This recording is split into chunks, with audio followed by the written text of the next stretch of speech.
Hello. Ladies and gentlemen, please give it up for my wonderful piano man.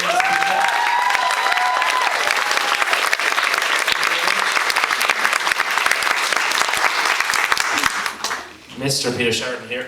Sorry.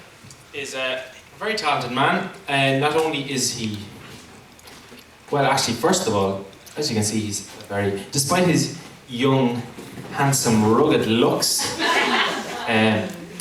he's been touring all over the world for the last few years, and actually has toured as musical director of Celtic Thunder, believe it or not. I first of all hired him for his good looks, and then I found out he could play piano. I was like, oh, you may as well bring that along with you. But myself and Peter go back a few years, don't we? Been working together about just a few, 4 years at least. Yeah, and but what I actually discovered very recently was that myself and Peter actually go back over 20 years, longer than I can remember. Barely, just about as long as you can remember. Funny story. Here's a funny story. I'm sure you laugh at the way it's now, right? But myself and Peter were working on a Celtic Thunder album. It must have been 3 years ago. We were recording an album, and it was the first time I met Peter. So I said, where are you from? He says, I'm from County Cavan. I says, oh, I grew up in Cavan. I said, what do you play? He said, the piano. He says, who taught you piano? He said, this fella called Martin Cal. I said, that's funny. My dad's name is Martin Cal.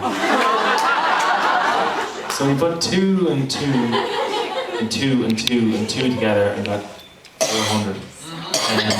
We eventually figured it out. We figured it out. We got the calculators out. But more than that, Peter actually used to come to my house at the weekends for piano lessons. So picture this, he's in the piano room, you know, getting lessons off my dad, and I'm running around the house in diapers.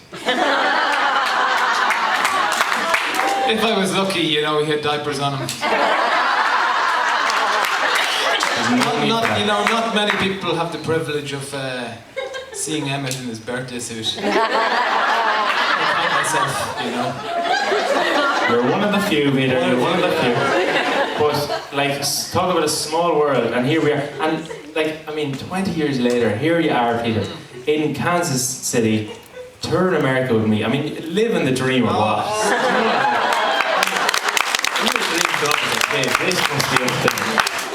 And, well, how we actually got talking about where I came from is, so I come from this place called County Cavan, and people from County Cavan have a reputation, and you know, maybe it's grounded in fact, or maybe it's grounded in the stratosphere or something. But we have this reputation for being kind of cheap, you know. And there's lots of expressions, and one of them is he would peel an orange in his pocket. And that means, you know, if you're eating an orange and you don't want to share it with somebody, you're going to peel it in your pocket so nobody's going to see you. You know? And we've had to grow up with this. Or another one is, he'd eat his dinner in a drawer. So basically, you're eating your dinner in the kitchen, but you make sure it's in a drawer, so if someone walks in, you just... Do you want to share it with anyone? It's heavy stuff, I tell you. But it's a great pleasure to have Peter on the tour, you know, and yeah, we've been working together for the last few years, and like my dad has had a huge influence in my career, and actually, I'm telling all this stuff I haven't told many people before. This is like you're all like my, you know, psychiatrist or something. I just bring out some pillows and just lie down and tell all it. But my dad has had a huge influence on my career, and he actually, only for him, I wouldn't have joined Celtic Thunder, because I heard about the auditions randomly. I went to the audition, and I walked into the audition, and at the time I was studying opera and theatre, so I was pretty back wall, you know, giving it loads. So I walked in and sang an opera song. I think, okay, can you sing another one? Now this is Sharon Brown and Phil Foley standing in front of me, and I'm like 18, terrified and innocent and all the rest. And they said, sing another one. I said, okay. I did the same thing again, and sing another one, please. Okay, sing another one. 10 songs I sang in my audition for Celtic Thunder, and they weren't happy. And they sent me away and they said, we'll put you through to the second round, but we need to hear something different. So I walked out there raging. I said, I'm not going back. So about 3 weeks later, the second audition came. It was a Saturday morning, and there was no way I was going. And my dad made me go.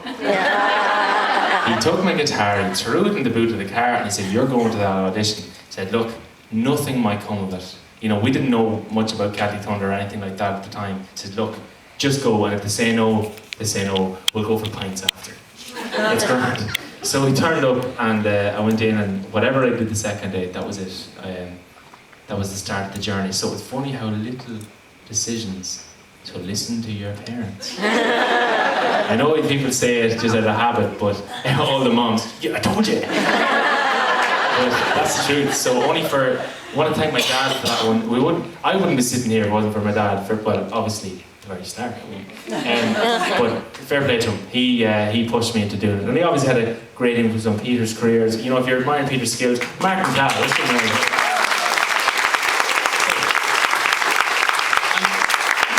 You know, Emmett, if you weren't sitting here, let's be honest, I probably wouldn't be here. There you go. And if me and you weren't sitting here, you all probably wouldn't be sitting here. Yeah, just the way the world goes round. So I'm going to continue on with another couple of songs.